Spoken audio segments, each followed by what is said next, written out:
So Monday, March 28th, 2022, Mother Nature decided to say, fuck you to spring. I'm not kidding either. Like, we're talking mid 20s maybe today in the Capital District area of upstate New York.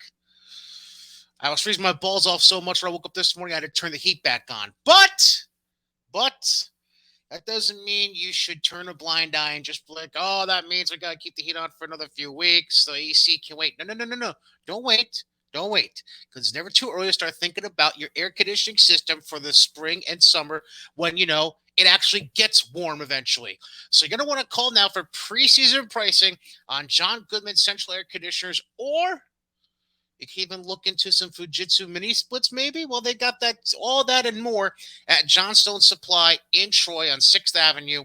The best quality products at unbeatable prices. And if you're a homeowner that's thinking about your options and want to get hooked up with a local contractor that can figure out your family's needs, budget-wise, system-wise, whatever it may be, just give Johnstone Supply a call. Again, they're on 6th Avenue in Troy. You can give them a call right now. That phone number is 518-272-5922, 2600 6th Avenue in Troy. And as always, the lowest prices on Milwaukee tools guaranteed. If you're also looking for some tools, maybe you're a little fixer-upper yourself. Maybe you know that there's just a minor issue you need to fix. Power to you, man. Power to you. I couldn't do it. That's why my brother lives here. He's the handy one of the group. Again, Johnstone Supply, 2600 6th Avenue in Troy, 518-272-5922. Welcome, Mr. Alexander. Ooh, caught you coughing in mid-puff there. Good for you. Woo, it's WrestleMania week. Yeah, let's go. Apparently, it's just good enough to be on the TV before Mania, not just on Mania. I'll have my own little thing to say about that later on. But anyways, Mr. Alexander, how are you, sir? This weather is pissing me off. You and me both. You and me both. I've been having sinus pressure headaches for like a week now, and I can't take it. We went from, at least around here, we went from, I want to say we're like mid-50s sometime last Wednesday or Thursday to, like I mentioned a moment ago, we're lucky if we get in the mid-20s today. This is bullshit. This is bullshit. I can't anymore. So they make a decision. Oh, wait. I have breaking news. Will Smith is now all elite. Nah, bro. Vince is booking Will Smith versus Chris Rock for WrestleMania Saturday. Yeah, true. Although if you look close enough, and this is the last I'm going to speak of this because it's a fucking work. The whole fucking thing is ridiculous. It's a fucking. It's got to be, because all you got to do is just zoom in on the slap. He doesn't even get him with a palm. He bitch slapped him with the tips of his fingers. Come on. And Chris Rock leaned in and looked at his shoulder and shit. Right. And they're like, I'm sorry, but Will Smith is a man of a decent stature. If he reared back and smacked a guy the size of Chris Rock would fall over. He wouldn't just sit there and laugh. Yeah, and I'll drop some knowledge on you. One of those two trains in MMA. I'll give you a hint. It's not the guy that was telling the jokes. So, just saying. That aside, quick brush over of the agenda for today. We're basically focusing on AEW, ROH, WWE because it's WrestleMania week. Those are big promotions to talk about. We are going to briefly discuss a secondary promotion at the start of the show, but also just want to make sure you stick around because at the end of the show, not only do we have a soapbox moment for Mr. Alexander, which I did not forget. I'm sure he forgot about it for a moment, but I did not forget about it. I know you wanted to talk about something today. But we also have the return of the Hot List. Yes, the Hot List is back for this episode of Wait Heat. And we are going to cover top 5 NXT talents that should debut on the main roster after Mania. Yes.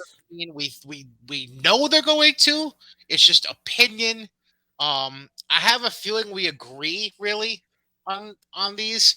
Although I do have a few other extras that I'm prepared to give just to get thoughts from Mr. Alexander on. But that being said, let's just dive into it to the company we're spending very little time on today because I wanted to talk about a couple things. Number one, you were very explicit about this gentleman that's in the banner that I put on the YouTube side of our show.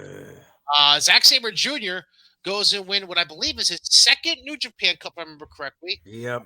He won back in, don't quote me, 2019. 2019, I think it was 2019. I want to say it was right before or right around the time AEW started, which would have been 2019. If it wasn't, it was 2018. It was one or the other, I believe. But anywho, it's his second New Japan Cup, which means at some point, one would assume he gets a shot at the World Champion, whatever that might be. More than likely, it's Kazuchika Okada, but that is what it is. I'm going to assume. I mean, I know you're not a fan of Zack Sabre Jr. overall. So I'm assuming you're not a happy camper about this. Am I correct? No, not at all. He bores me. Okay. Yeah, you're not a fan of the style. I get it. I get it. It's not. No, it's not the style. He just fucking bores me.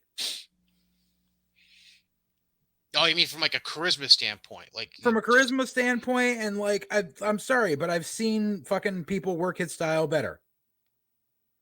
I don't understand why people think this dude's the end all be all of shit. Yeah, fair. Hey, listen, I'm not gonna get an argument from me. I agree with you on there are other people that have done his style better standpoint. Mm-hmm. I'm not gonna disagree with you on that. I think here's where I think the problem lies. I feel his charisma is only outside the ring. He never brings it in. Because I feel like he does at least halfway decent promos outside the ring. Like when they show him doing promos backstage after matches, he shows personality. Mm-hmm. The problem becomes he doesn't bring it forward to the camera because I feel like he has this mentality where he's overly serious once he gets in front of the lights. Mm-hmm.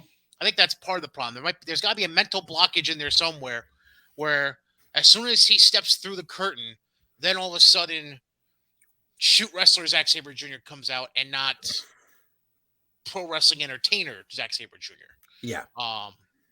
That's it. That is what it is.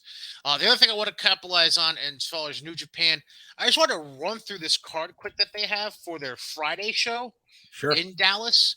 Now remember, it's a New Japan Strong show that they're doing. This isn't like New Japan upping themselves out of Japan, going to Texas for a week, and then coming back. Right. This is a New Japan Strong show. So, the opening match, everybody's favorite journeyman, Rocky Romero, is going to be the opening match. Yay. Taking out Ren Narita. That's going to be non-televised, though. In fact, the televised portion of the event on Fight TV, I believe it's only 3 or 4 matches. Let me check here. Yeah, it's only 4 matches, which are the next 4 in the card. So the opener for the Fight TV broadcast will be an 8-man tag. That's going to be Dave Finlay, Juice Robinson, Daniel Garcia, and Kevin Knight.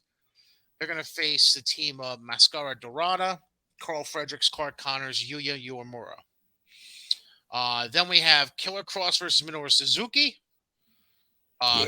Speedball Mike Bailey against Jay White. And then the closing match is going to be Chris Dickinson against Tomohiro Ishii. Yeah. That's the closing match of the Fight TV broadcast.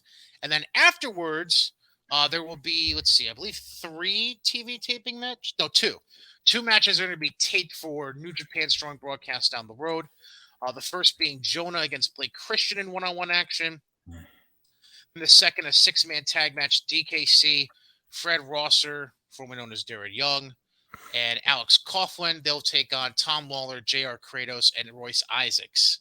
And that's going to close out the completion of that show in Dallas. So you basically have 1 on-televised, essentially dark match, 4 Fight TV broadcasted matches, and then 2 post-Fight TV matches are going to be taped for a New Japan Strong show down the road. So that's essentially what you're going to be getting at that show. Depending on the cost of that Fight TV event, I might order that. I could probably tell you. Give me 30 seconds. I could pull that up for you. Schedule. Let's go down to Friday. Well, let me just hold on. Since you got me going here. Okay, so all right.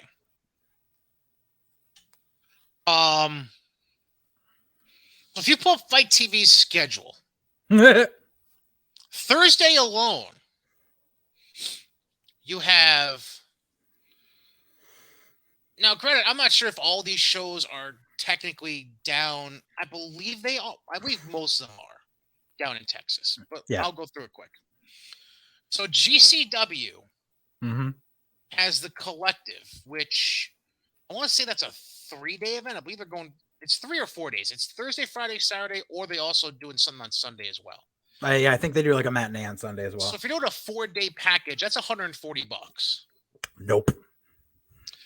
Which then they also have so Josh Barnett's Bloodsport 8, that's going to be 1999. Which I know Suzuki and John Morrison are. I think Moxley is too. I Yeah. could be wrong. Um, then you have, let's see here, WrestleCon stuff. Reality of Wrestling is doing, it looks like a 2-day show, Hmm. which I believe is Booker T's company still, correct? He hasn't Mm-hmm. sold that or anything, has he? Nope, All it right. still is. Yep. So you can get the bundle, which is $30, or a day one alone is $12.99. Maybe it's a 3-day thing they're doing. I don't know, because I doubt they would charge 3 days from 2 days for more than Mm-hmm. 2 days separately. Joy Janela's spring break. Part one of Joy No Janela's thanks. spring break is that night. Major wrestling. Wait, Go so ahead. that's separate from GCW this year? Well, it's part of it's under the GCW Oh, okay, bundle. okay, okay. Um, and Mark Hitchcock Memorial Super Show. I I know it's a Texas thing. Don't quote me on who's running it or whatever, but that's on there as well. And then who cares about Cardona doing a fucking podcast? Fuck him. He's making you pay he's making you pay $12.99 for a live video version of his podcast this week. Suck a dick. Fuck that. Yeah. Then another GCW show. Another GCW show. New Japan. Their show is $14.99 on Fight TV Friday night. And that's a maybe. Then Ring of Honor is $30 Friday night as well. Nope. And that's not till 8 o'clock. GCW is doing a ridiculous amount of matches, a ridiculous amount of shows. Actually, now I'm seeing this. Mm-hmm. Impact, they're going to be $19.99, and that's going to be 10 o'clock Friday night. Nope. So Janela's split up between Thursday and Saturday. That event, it looks like. Okay. Well, all right, it's 1 a.m. Saturday morning, so you could technically call it still Friday night if you want, but whatever. Did you know Reality of Wrestling does something called the Sherry Martel Classic, by the way? I was unaware. Yeah, I was unaware too. It's an all ladies card that's taking place. It's noon on Saturday. So it's the same time as Stand and Deliver. Well, it's an hour before. Stand delivers 1 o'clock Eastern, 12 Central. And that's $12.99. Interesting. But other than that, there's not a whole lot that really strikes my fancy here. And then the schedule moves on to the next week. So yeah, those are the notable things that Fight TV is carrying. So if you're interested, you know where to go, get a subscription. I doubt I need to really inform any of you what that means. So real quick, I'm gonna try to pull up the Jerry Martel Classic. So it is a women's tournament that they're doing. Okay. So back in November, apparently Booker T announced, and this is the first ever one. So there you go. Oh, okay. Booker T announced in November they would run the first ever Sherry Martel Classic. Said he wanted to honor the wrestling legend, who was not only one of the best female managers in wrestling history, but also held the WWF Women's Championship for 440 days. Mm-hmm. So the bracket. I'm going to try to pull up this picture and make it bigger. Give me 1 second here. So, on one side of the bracket, we have Insidious One, Promise Braxton, AQA. I feel like AQA. That's Aqua. That's the chick that had the awful match with Jay Cargill, and then AEW signed her. Right. I was about to say, I feel like I've seen that before. Rachel Rose, Gigi Ray, Hyann, Danny B, Vert Vixen. That's one side of the bracket. Other side of the bracket, we have Kelsey Reagan, Micah Madrid, Shiva, Skylar Slice. And then, of course, in one quarter of the bracket, they have three girls that I remember from various things. Jasmine Allure, Amber Rodriguez, Jordan Blue, Heather Monroe. Hmm. Interesting. But that's probably all going to be one night. So that means potentially means you have two women, one, two, three, barring any chicanery and booking, creative shit. You basically have the potential for two women fighting four matches in one night. Mm-hmm. Which is interesting because figure if they start at noon, you have 16 women. So that's 8 preliminary matches. Then 4 quarters is 12. So you have 15, potentially 15 matches. Yeah. It's a lot of wrestling. It's a lot of wrestling. Now, granted, obviously, they're not all going to be, Dave Meltzer 90-minute 5-star classics. There'll probably be a few squashes mixed in here and there and all that, but interesting. All right. That being said,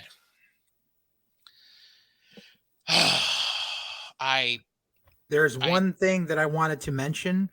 Oh, go ahead. I wanted to give a congratulations to DPW alumni, Judge Logan Chambers. He actually got a spot on a show at Mania weekend down in Texas. He's flying down No this shit. week. Yep, he's doing the Theodore J. Liftington character. Let's see. He is doing let's see. There is This is Manly Pro Wrestling Mustache Competition, April 2nd, 7:30 p.m. St. Louis Ave, Fort Worth. Strong Manly Mania. Manly Mania. That's fucking great. Yeah. But yeah, funny.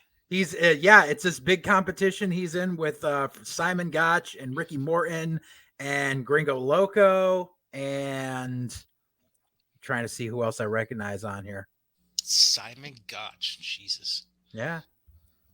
But yeah, so good on him. Like I'm happy for him. Hey, dude doesn't get enough recognition. Yeah, no, totally agreed. Totally agreed.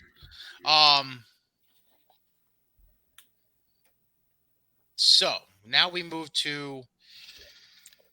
Oh man, you know what? But so we're moving on to AEW Ring of Honor, and the reason they're coupled together now is because Tony Khan owns both. Fuckery. But let's hone in specifically on Ring of Honor stuff and non-TV stuff involving AEW. Okay. Let me bring up first the fact that let's just call a spade here. And I think a lot of people who are fans of what Ring of Honor was pre-shutdown after Final Battle 2021 would agree with me on this, and I know you'll agree with me as well. Mm-hmm. The booking for Supercard of Honor this weekend. Terrible. That's one way to put it, yes. It's a goddamn joke. Now, obviously, Gresham Bandito, he couldn't do anything about that. Plus, why would you do anything about that? You got your champion who missed Final Battle because of COVID, and the champion you crowned at Final Battle unifying. Like, who? That's common sense. Like, yeah. Even if that match wasn't made before the sale, that was the obvious no-brainer to book. Right. So he can't even take credit for that booking. Because anybody with half a brain would have made that booking. But the booking was still made before him, so he can't take credit. Yeah.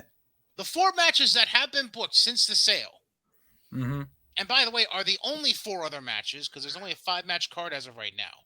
Right.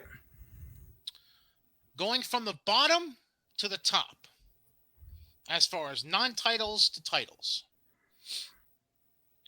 Swerve Strickland, who you just had job out to your FTW champion that's not really a champion, but is a champion and whatever. Yeah. On Rampage, by the way, not on Dynamite. On Rampage, he jobs out to him. Yep. He's going to face Alex Zane in a one-on-one match. The other non-title match booked right now is Jay Lethal, who you've booked to not be able to buy a win if he had fallen out of a boat and tried to hit water. Right. He's going to face Lee Moriarty. Yay. Because it seems like, I don't know if it's Tony himself or somebody in Tony's ear, whether it be QT or Dustin, but somebody in that gym is obviously trying to push Lee into, I'm not saying this is great territory to be in right now, but it potentially could be in a couple of years, depending how this guy's career develops. But basically trying to push Lee Moriarty into Daniel Garcia territory. Lee Moriarty reminds me of a poor man's AR Fox. I don't think he can do new the stuff AR does off the top rope. That's why I said a poor man's AR Fox. Okay, just want to make sure. Okay. I mean, okay. All right. So here are the 2 title matches he's booked. First off,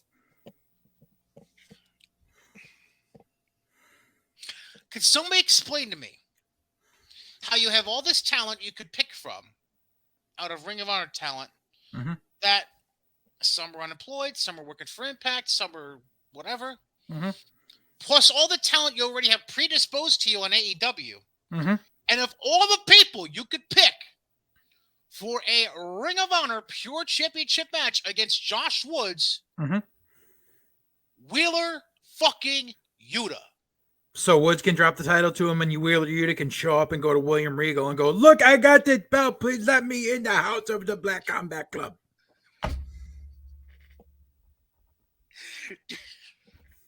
Did you purposely do that, or did you? That was just off the top of my head right now. You just confused the 2 bits. Yes, I did. I did. Oh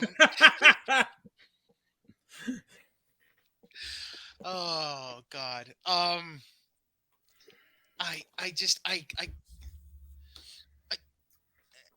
No. Like, even if that's your plan, okay, great. Pick somebody that's not named Wheeler Yuta that's higher up on your card or higher up in your representation, right? Fuck. Jay's under your contract now. You could have put him against fucking Josh and had somebody else face Lee Moriarty. But I don't know. No, because they need someone young to carry that belt in the new developmental Ring of Honor.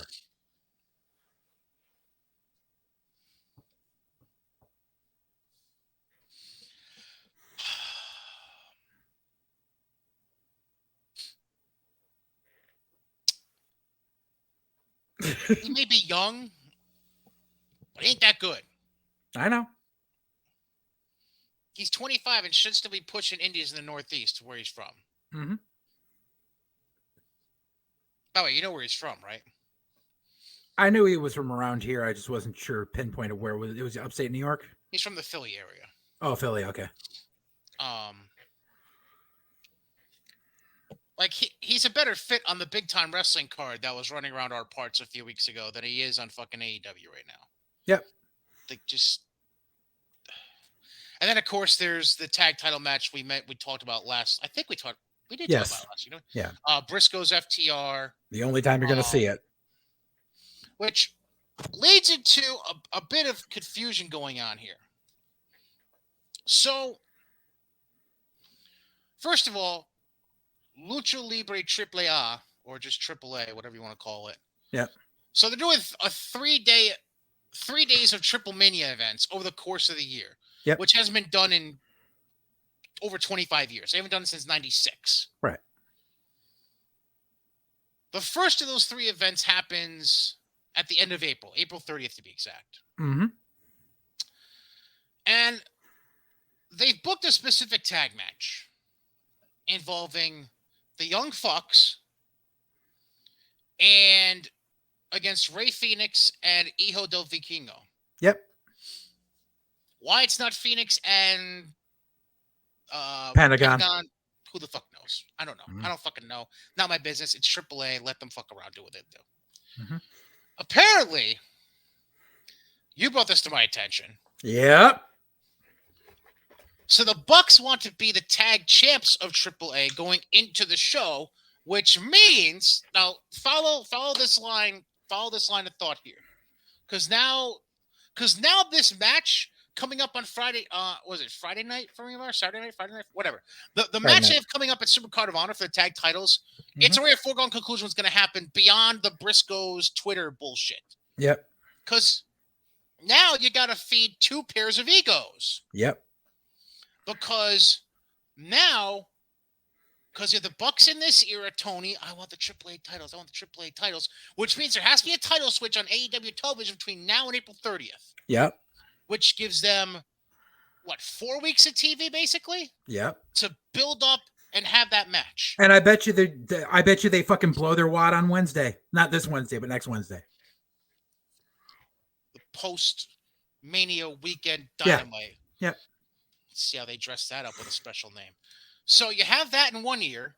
In the other ear, you got FTR, who have been wanting this match with the Briscoes for a while, are getting it, and are probably like, okay, we'll drop the belts, but let us take the Briscoes Ring of Honor titles. So now everything's a foregone conclusion. Yep. You got the Ring of Honor titles going from Briscoes to FTR, and then the AAA titles eventually going from FTR to the Bucks, and the Bucks will defend those at Triple Mania against Rey Fenix and Hijo del Vikingo. Mm-hmm.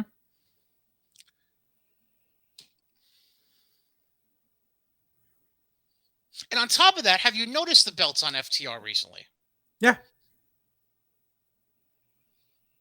Have you noticed anything not so cool about them? No, I thought you just meant have I noticed they've been coming out with them, which yes, but I haven't actually paid attention to the. So maybe this past week on Dynamite was the first time they did this. If you look at the belts when they're wearing them, I noticed it immediately when Stax came out for the opening match against Punk. Okay. They put fucking FTR stickers on the belts. Oh Jesus fuck! Try to go back and look at that when you get a chance. They're gray background, black lettering, and they're propped at a diagonal at like the top of the belt, essentially. Ridiculous. Dude, I can't make this shit up. You know something? I bet that's because you know how AAA is really stingy about their belts being featured on TV that's not theirs. And like during the time when like Kenny had all the belts, like you wouldn't see the AAA Mega Championship belt out there. I feel like this is their way around it. Be like, oh, well, we covered up part of it. We covered up the AAA logo with this. It's still tell whose belt it is, though. Well, yeah. If anybody knows, you and I know this, but belt designs. So this I'm telling you, this reminds me of. There's a brewery around here, New England Brewing Company. They every December they come out with this beer called Imperial Stout Trooper. Okay. The first year they came out with it, it had a Star Wars Stormtrooper mask on the label. They got a cease and desist from Industrial Light and Magic and Lucasfilm. Naturally. So what they did was, in good graces, they sent a case of this stuff to the team dealing with the cease and desist, as a matter of good faith, because it's an award-winning beer, yada yada. And they were like, listen, just find a way to cover it up and we won't have any issues. So they said, okay. So now every year when it comes out, it's the Stormtrooper helmet with a Groucho Marx glasses, nose, mustache thing in front of it. Yeah, so that's what this feels like. Basically, yeah.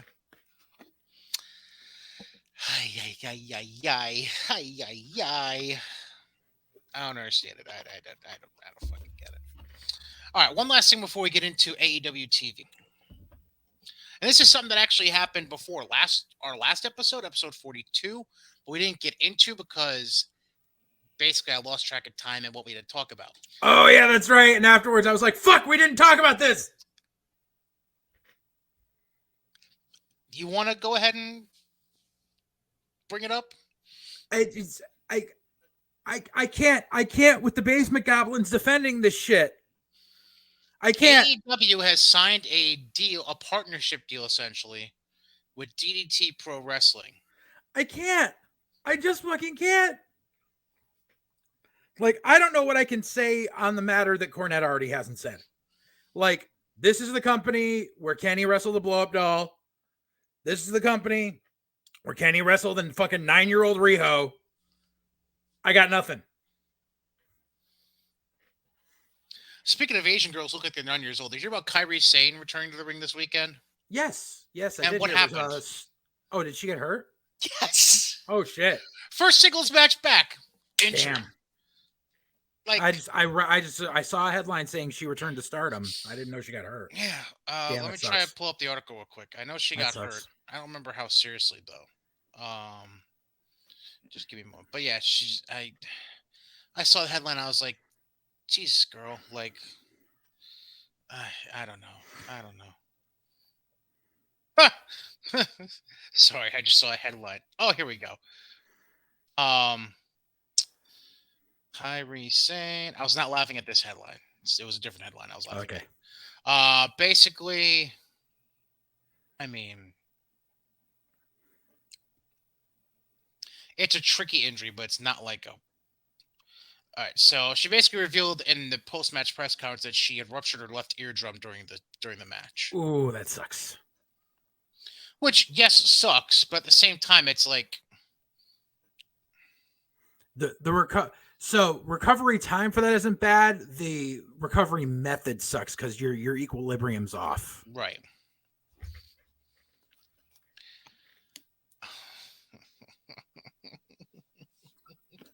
What?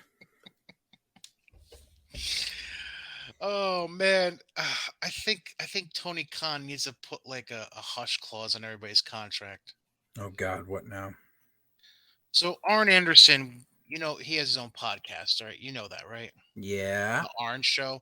Yes. Not exactly a great podcast because it's Arn and Arn doesn't really exude podcast to me. But anyways,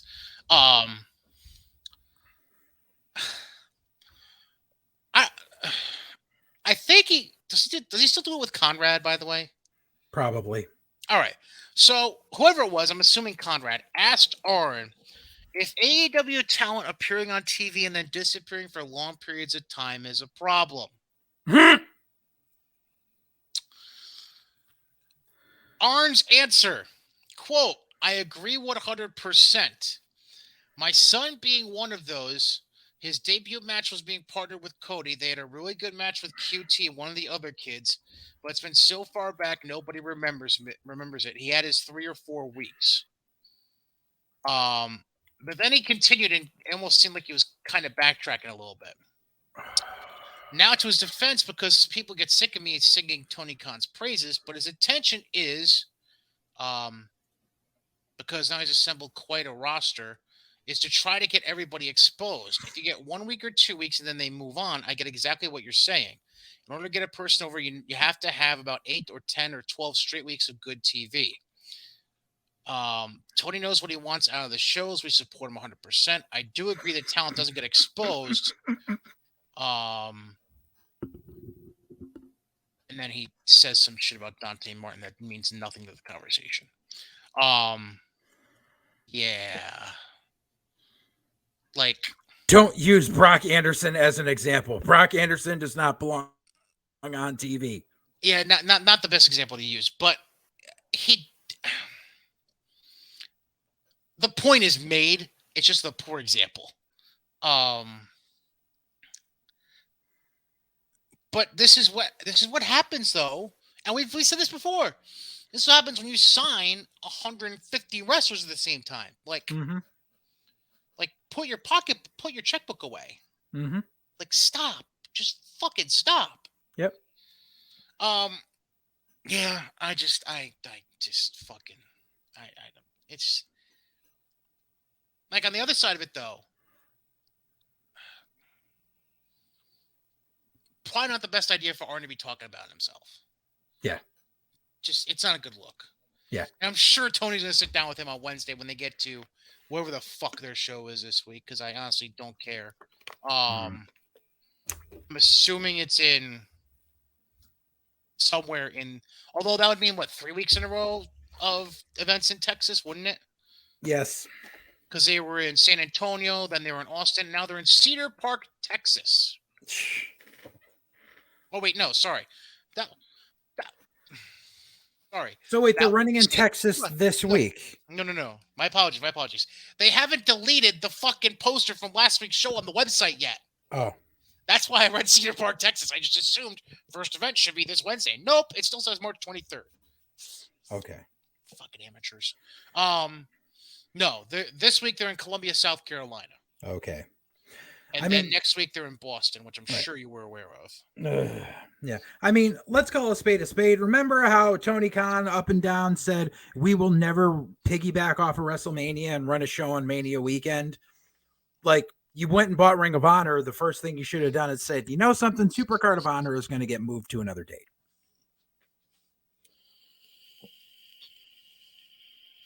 Could have bumped it up a week. Or could have just waited. Yeah. You know what he could have done? Not bought Ring of Honor? Well, yeah, besides that.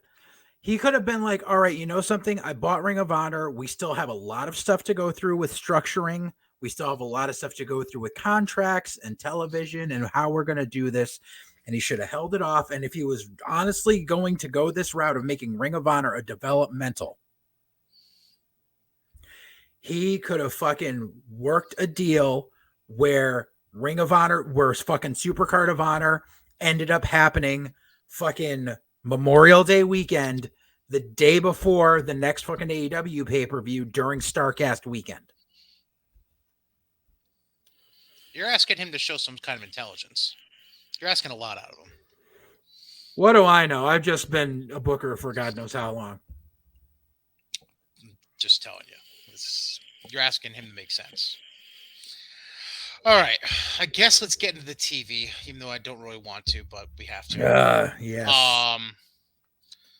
The first comment I wrote was, what the fuck is with the FTR sticker on the AAA tag belt? So that brings back what we were mentioning a second earlier. Not gonna lie, I breezed through most of these matches because I did. Don't worry, I put down details. So Punk has Dax tap out to the Anaconda Vice in the opening match. Anything specific you wanted to mention about it? I just remember saying, okay, so who is Punk going to not elevate next? And then I said, does anyone actually think Dax has the slightest chance of going over in this match? No. Well, everybody knew that. And, oh, yeah. So, and then I said, so FTR are just supposed to be faces now because the ass boys are in the crowd making fun of them and because the young fucks said some mean things to them in the back. I don't fucking know. Also, if you haven't noticed, I don't think the deal is done yet, but apparently Tony Khan is trying to bring in Bret Hart. And he wants to put him with FTR. Which is funny because Bret knows nothing about what the fuck is being said. But they foreshadowed by having the background lighting during FTR's promo be pink. Give me a fucking break. Cares? Exactly. Cares? And then I remember, like I said, the match should have been 5 to 10 minutes shorter than it was. Oh, and during the finish, he puts him in the fucking Anaconda Vice. Dax's foot was literally grazing the fucking rope. So poor ring placement. Exactly. Because here's the problem. And this I noticed this as a problem during the Hardy Boys match back the week before. Where Jeff, you notice how Jeff was really off in that match and like he fucked up the Swanton twice? Because they use an 18-foot ring. WWE uses a 20-foot ring. Yeah.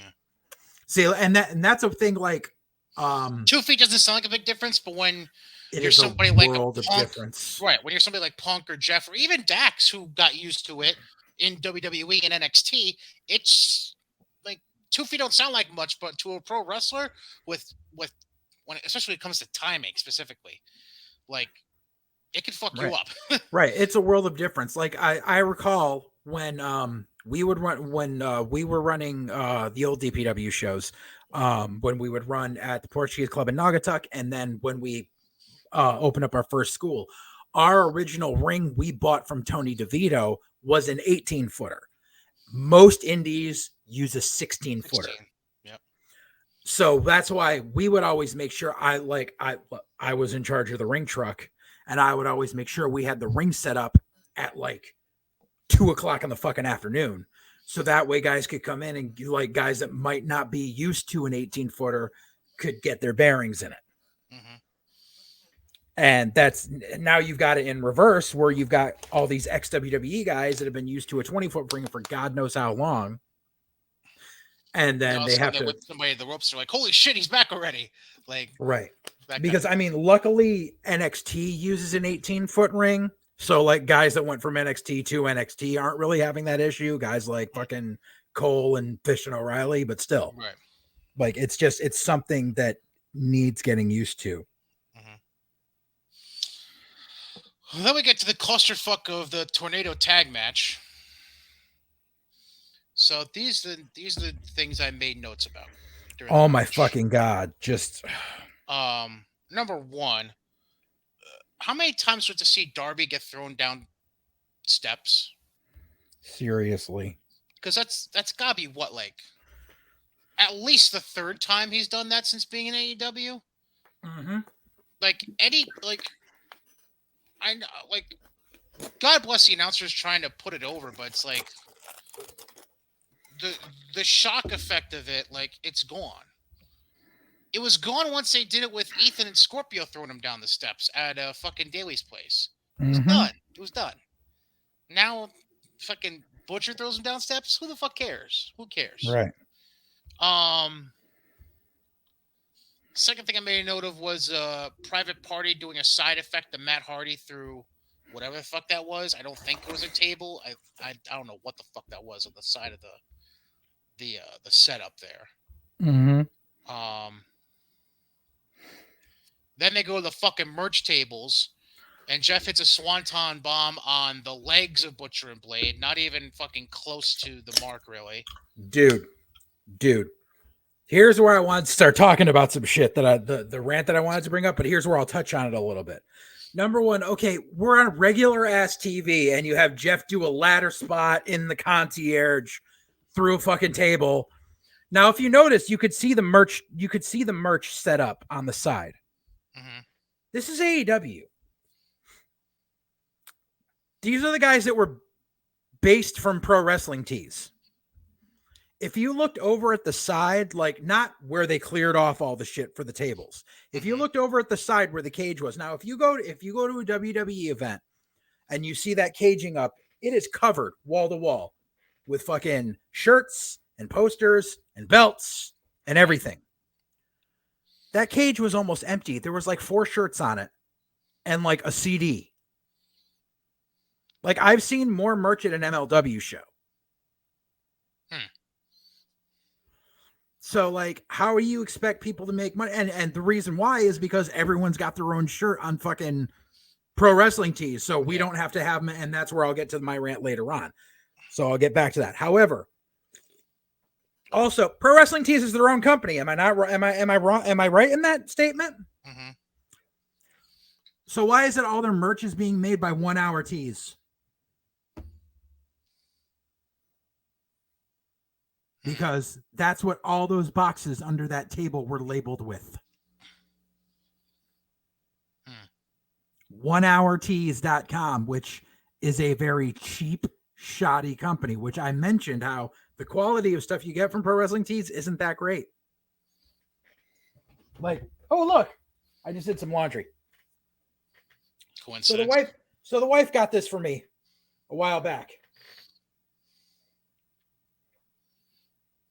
Okay. This came from Pro Wrestling Tees. Mm-hmm. I've worn it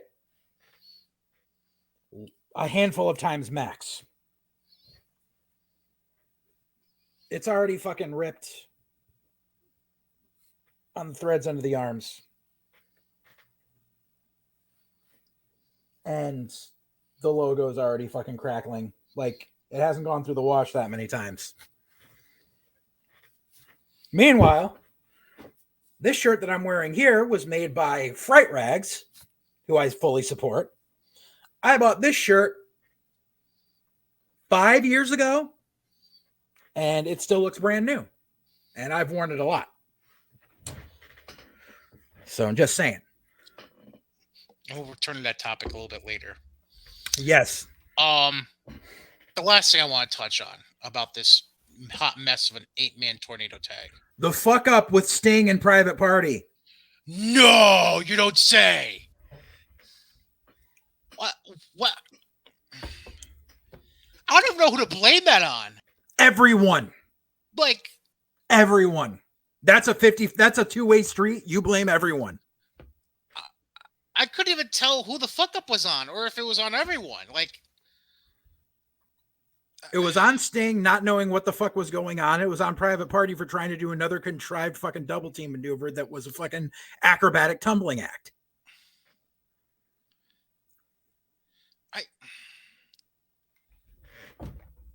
Do I really need to say what it looked like? It looked like ass in an ass basket. Yeah, we'll go with that. That's good. That's good summation. Yeah, that was... Christ almighty. Like, what the fuck? Obviously, Sting, Darby, and the Hardys go over because it's Sting.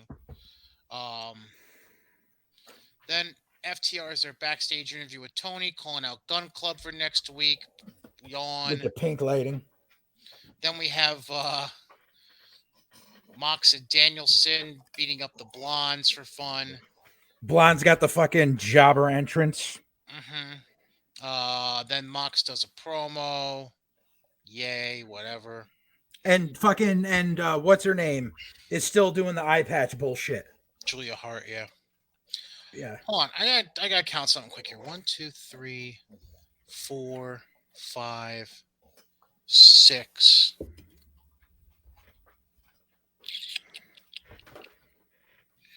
There were 6 promos in this fucking show. It's a 2-hour show. So it was funny because someone was I was in a group chat and they were like over under on this Moxley Danielson tag match. They were like over under 8 minutes and I was like over. I was like, because there's going to be a promo afterwards. Sure enough, went 11 minutes. And the Mox promo was probably like 3 to 4 of it. Well, it's because they had to name themselves the Blackpool Combat Club. Because that makes sense.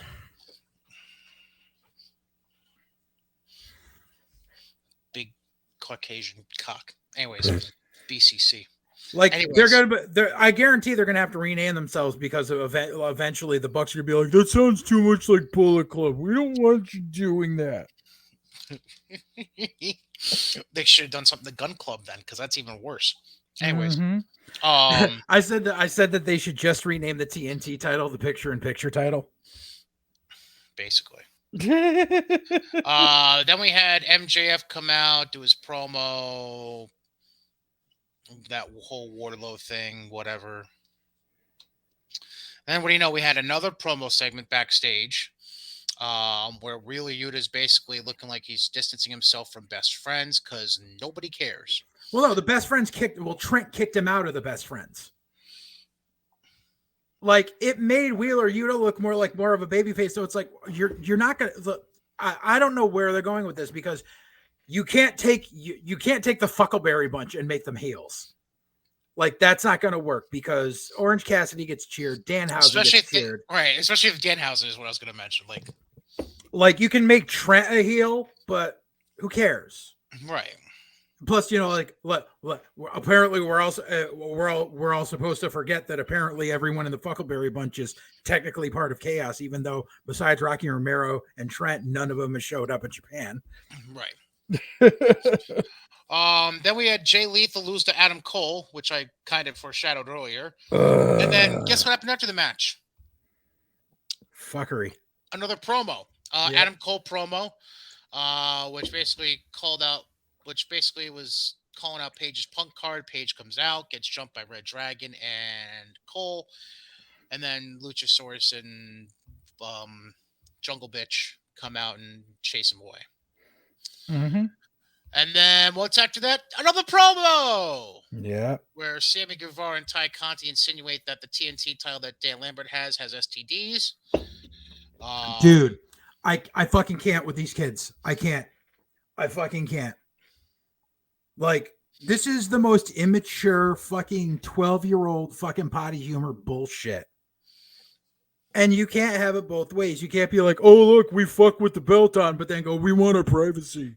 Fuck you. Right. Yeah, you kind And of dug don't yourselves in that. don't let Ty Conti have a mic. Like, I mean, I feel like it's like fucking like, why don't you just cross all the worlds together and have Ty Conti be like, I get coaching on my promos while we're having webcam sex and fucking -1 is watching. Like, why don't you just cross everything together? Fuck it.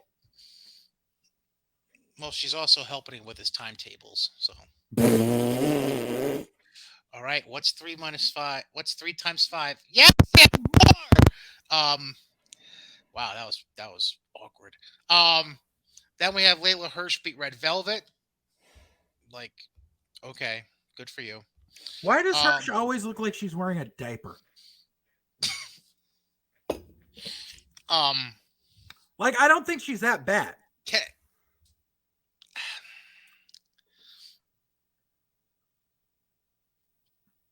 I mean, I'll give an answer that's gonna sound joking, but it's not meant to be joking necessarily. It's just gonna sound weird. Short packages compress things. I guess I think she just needs gear that like looks a little better on her. Because Layla, is it too baggy on her? Maybe I think so. Yeah, Layla Hirsch. I always compared. She reminds me. She seems like a less charismatic Christina Marie.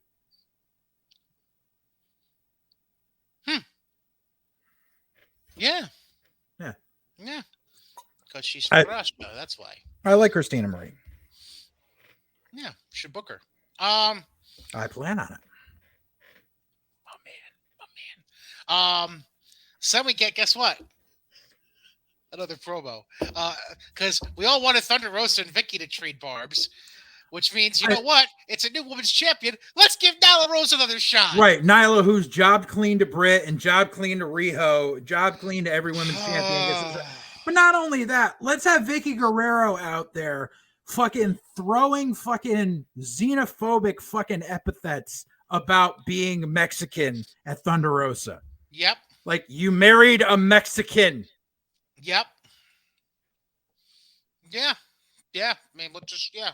Even the wife was sitting here watching going, isn't her last name Guerrero? I'm like, well, yeah, but, you know, by marriage. And she was like, I don't care. She married a Mexican. I'm like, my wife, ladies and gentlemen, who doesn't even really watch wrestling. Ding, ding, ding. And then we close the show with Jericho and Daniel Garcia being John Silver and Alex Reynolds, because lulz. Okay. Couple of things on that. Number one, why the fuck is he still coming out to Judas? Thank you. Number two, going into this, they said that the fucking Dark Order were the fucking number one contenders for the fucking tag belts. How? I've never seen them win a match. I've seen them job every fucking time they're out there. Plus, Sting and Darby are undefeated as a tag team. So how are they not ranked higher than the fucking Dark Order? I don't know. And then fucking Daniel Garcia wins with like a fucking like lazy Indian deathlock, and fucking Sockface calls it a fucking Scorpion deathlock, which it wasn't.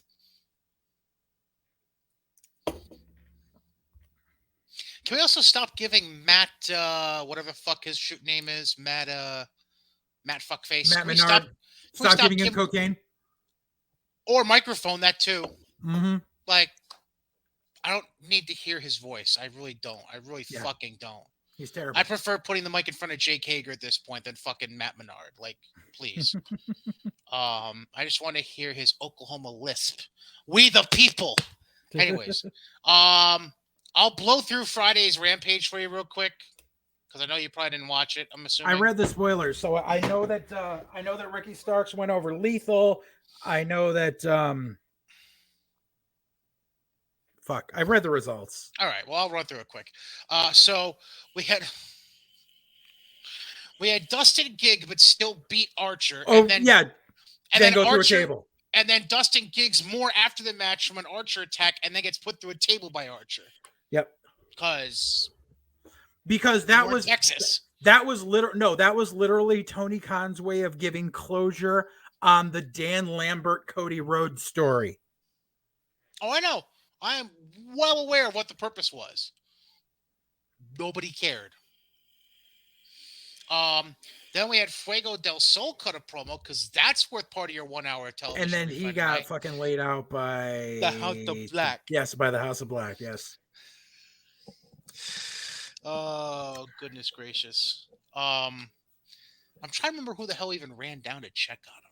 I don't even remember that. I wanted to say it was best friends, but I don't think it was. I think it was Donnie Um, Martin. oh yeah, I think it was Dante. And then let me see here. Then you had Red Dragon defeat Angels and Vance. Yay. Um, then I believe this is where, because I didn't make a note of this, but I believe this is the part of the show where they had the QT Marshall certificate presentation Yeah, with he gave Hook, like a certificate to Hook. Yay. and then Fucking Hook decided to slam Aaron Solo's head into the glass part of the picture frame and walk away. And then yay. this gets better. Hook's walking back up the rampway to leave, and who pops out from the entranceway? Danhausen. Yes. What does Yes. Danhausen try to do? Curse him. What does Hook do? Hurts him. No, worse. He stares at Danhausen for about 3 seconds, does a Pete Dunne, and then walks around him and goes to the back. And Danhausen's left going, what the fuck? Ugh. What the fuck? Ugh. I, I, I, I, I, I, I give up.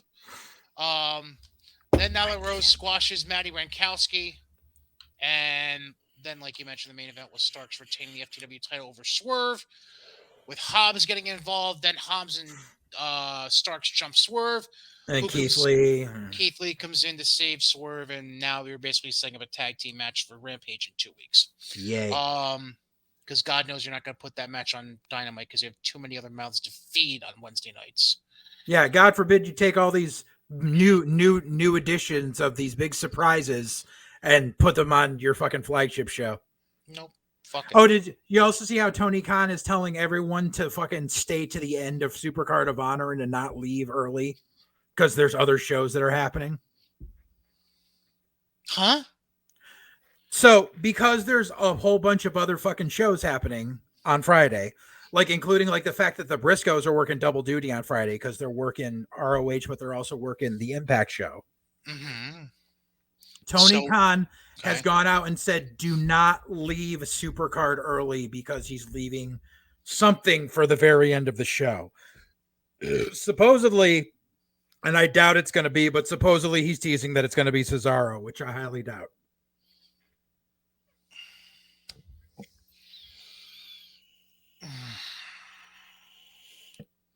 Brain damage. Yep. I can tell you what won't give you brain damage. What? Going car shopping at Mohawk Honda. Yeesh. Like that transition? No. Yeah, no. No, Whatever. sir. I didn't like it. Well, screw it. We're going to roll with it. The temperatures today may not show it, but spring is here. It's technically here based on the calendar. It's a great time to go get a new car at Mohawk Honda. You can go visit them, Freeman's Bridge Road in Scotia, Glenville. Work with people you can trust during their car buying experience. Make sure you go follow Mohawk Honda on Facebook and Twitter and Instagram. And this month, it's the Plate Change Challenge amongst the Mohawk Honda staff, where March not only brings you this exciting event, but also throughout the month, Mohawk Honda and their partner dealership, Mohawk Chevrolet, up in the Malta area, they're collecting athletic equipment for underprivileged kids throughout the capital region of upstate New York. So bring your equipment to either location to help the community this month as you find the right price and the right vehicle for your family and your budget at the same time at Mohawk Honda in Scotia Glenville or Mohawk Chevrolet in Malta, where they always go out of their way to please you. That being said, before we get into anything inside the ring involving WWE, we have to touch on what came out on Friday. So it seemed like a normal Friday for all of us wrestling fans. We're all getting ready for SmackDown. If you like torturing yourself, you're also looking forward to Rampage that night. And then all of a sudden, Stephen A. Smith from ESPN is on his First Take debate show and drops a clip of an interview that's going to be released later that day on ESPN Plus as part of his show Stephen A's World that's streamed on there. And the clip is of an interview he did with Triple H for that episode. Ah, yes, yeah. So I went back and actually looked up this interview on the ESPN Plus app because I have an ESPN Plus membership and I could afford to do that. So I went and watched this entire interview. So this is basically the blow by blow that Triple H laid out of what happened months ago. So basically, explain how he was going crazy with travel leading up to SummerSlam weekend in Vegas and so on and so forth. Mm-hmm. Afterwards, he eventually got diagnosed with viral pneumonia and his lungs were inflamed. Yeah. Then he's back home trying to just get through the pneumonia and battle through it. When he starts coughing up blood, Steph had him get checked out, which revealed he had fluid on the lungs and the heart. His blood flow rate was dropping like a fly. And once the doctor got his initial numbers, he said, "Get your ass to the emergency room now." Because what was happening, little did he know, he was in heart failure at that point. As he called it, he was on the 1 yard line, is the way he put it. Yeah. What ended up being revealed is that he had a 99% blockage, a widowmaker area of the heart. Now, he knew his dad had triple bypass surgery at one point, but what he didn't know was his grandfather had passed from heart disease at a young age, like early 60s, I think he said. Oh. And his great-grandfather had also died suddenly of what they're assuming was a heart issue at 52.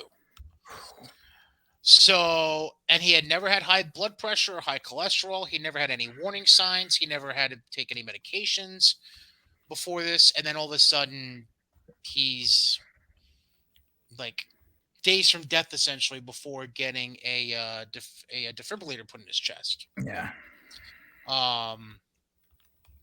He also got emotional when asked about watching Steph go through it with him and talking about his 3 daughters who I didn't realize they're 15, 13, and 11. That made me feel old as a motherfucker. Yeah. And then what I thought was interesting was Stephen A. Actually asked him about being quiet about it and why he was so quiet about it and why there were only very blasé general answers being given whenever anyone asked about his health.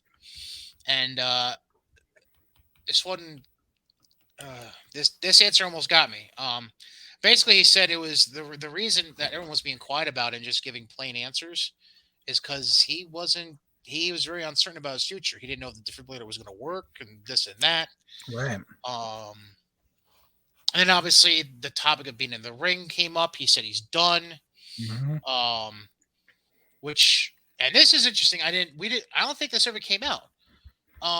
Pre SummerSlam, he was having initial conversations with Vince about doing a Mania 38 match. Right, about doing something in Dallas. But obviously the health issues changed everything. Apparently Hunter is back at the office, fully focused on recruiting. And he specifically mentioned Gable Steveson, who we mentioned last week, had just won his second NCAA title in a row to close out his amateur wrestling career for Minnesota.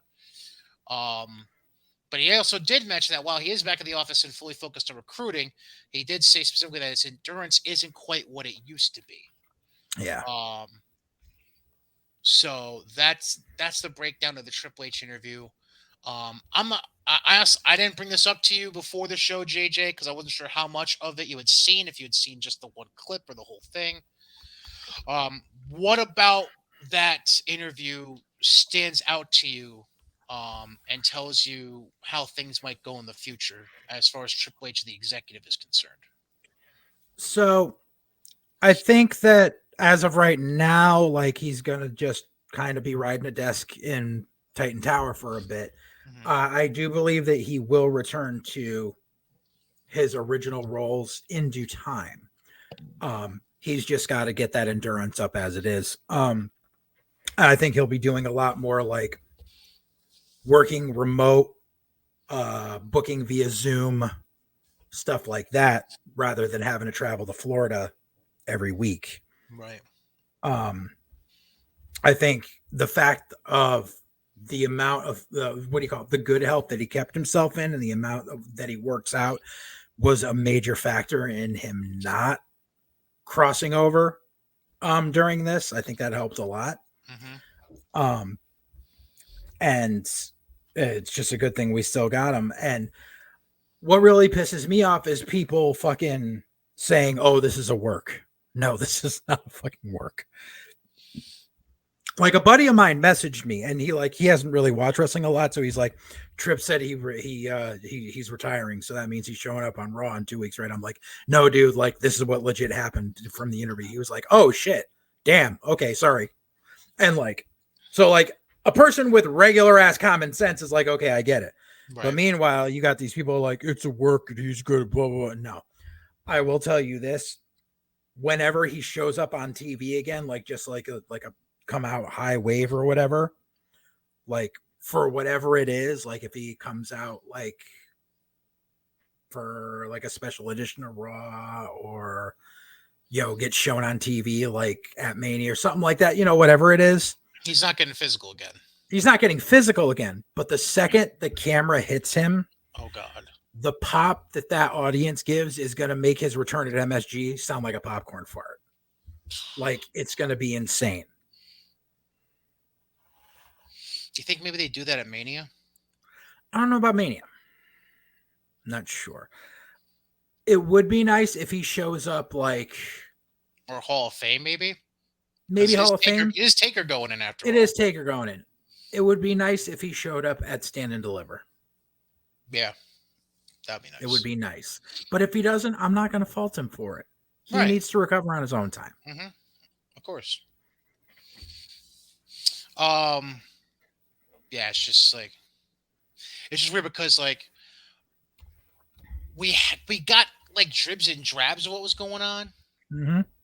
but the true severity of it, I don't think anybody really had a clue until this interview. And like you said, I'm glad that he's in better health and getting back towards as close to 100% as he'll get, all things considered. And obviously we hope for nothing for the best, and you know, they say that they say that the worst thing a parent can do is have to bury their own child. Yeah.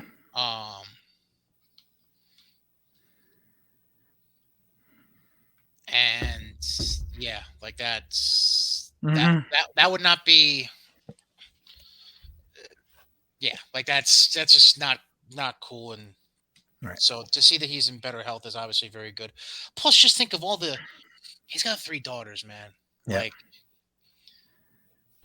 God forbid this went the wrong way 5 months ago, 6 months ago. Yeah. Like, only one of his girls has even just started high school. Like, think about all the stuff he would have. And I don't mean to put this supremely down, but like, we're talking proms being missed, college, marriage, grandkids. Like, fuck, man. Like, that's crazy. It's crazy to think about that, considering because you always had this image of him from before. Yeah. So, anyways, let's get into WWE stuff on TV from the week.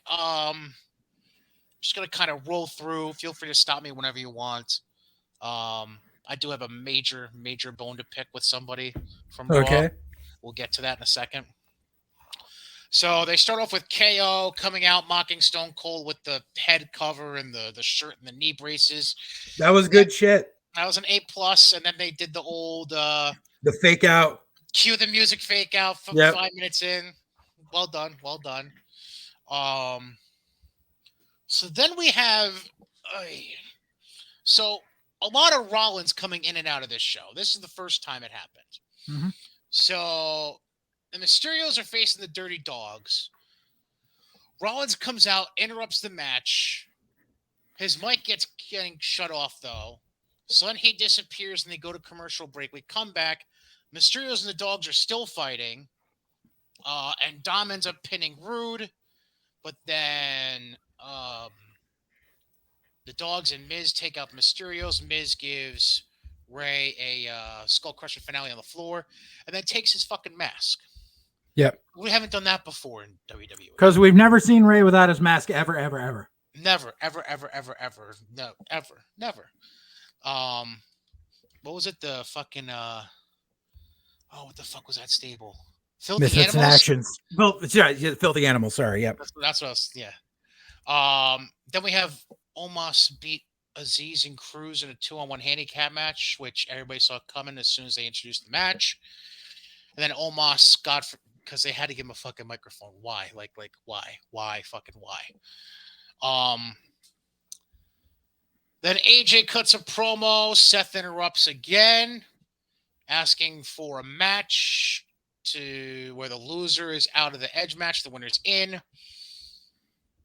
Pierce and Sonya come out saying, "You know what? That's a good idea. Fuck it. That's your main event tonight."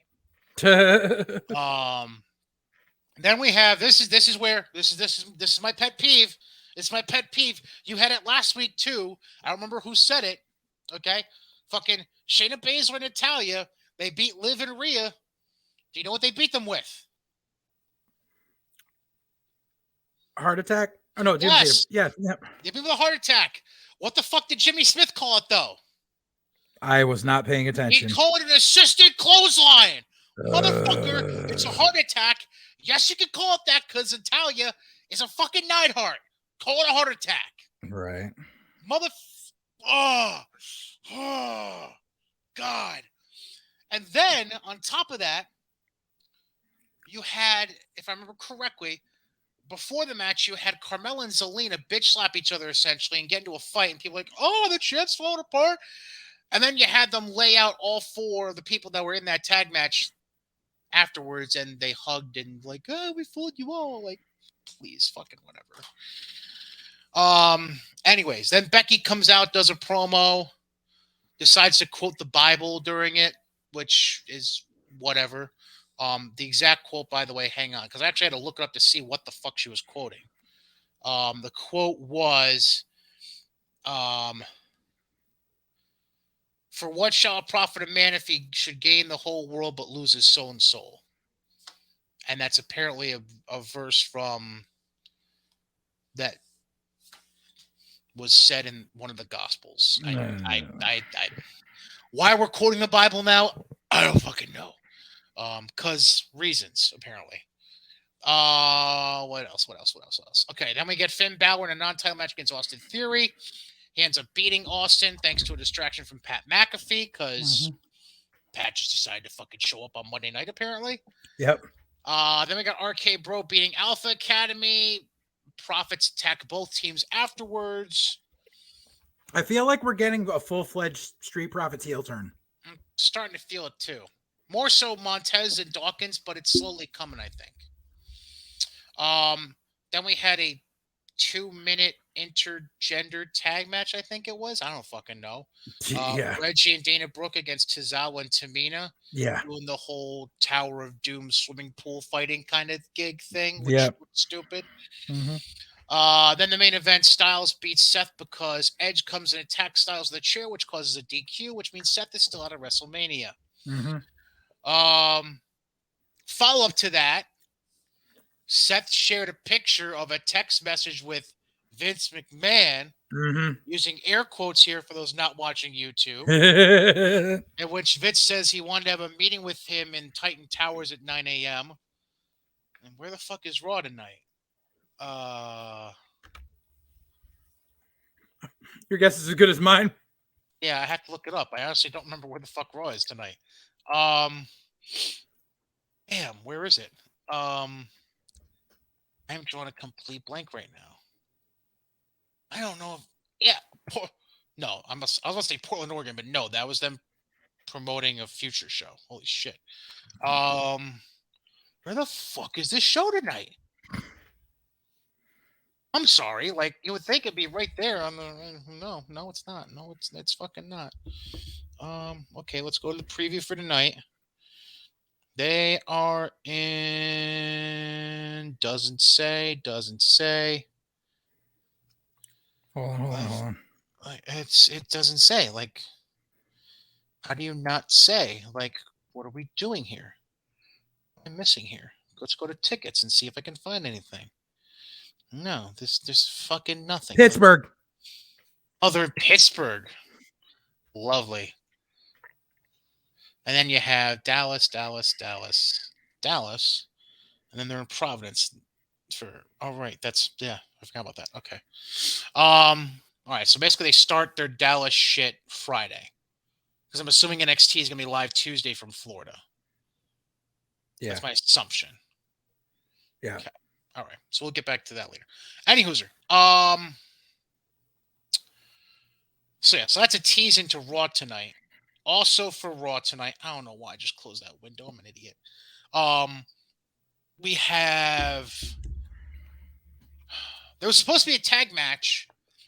There was a tag match announced on WWE's Facebook that was since deleted and is nowhere to be found anywhere else, whether it's the website, WWE Twitter, anything. But their Facebook page did promote Charlotte and I want to say Charlotte and Becky versus Bianca and Ronda in a tag match. I don't see that happening. Well, they posted their Facebook, then deleted the Facebook post, and no mention was made of it afterwards. So I'm assuming that match is not happening tonight. No, but I know that they announced Usos versus RK Bro. Correct. They also announced. I know they announced Brock and Roman being there for a fact. I know that. Yeah. What else? Bear with me here. I'm gonna pull it right up right now. An 8-woman tag match, which would be, I'm assuming, Shayna, it's Natalia, all the women and for the four-way, right, and Zelina. And Alpha Academy takes on the Profits. And let's see if there's anything else they've been putting on. Survey says they mentioned something about Ray and Miz. I don't think it's an actual match though. Oh no, they're gonna have Ray face the Miz one-on-one tonight. Speaking of that, by the way, have you seen the trading video they've been circling around of Logan Paul? No, I have not. Could be better than Bad Bunny from last year. Oh, okay. I'm not putting high expectations on it because it's still a celebrity, but I think it could work out. But we'll get back to the WrestleMania card in a minute. Then we get to NXT last Tuesday. So we have Sikoa beat Strong clean in a North American title match qualifier. Yeah. Then we got Tony D beat Dexter Lumis. I know you love that. Did you see the spot, by the way, that ended that match? Yes. With the whole tug of war on the crowbar and the ref was looking right at the fucking crowbar when it hit.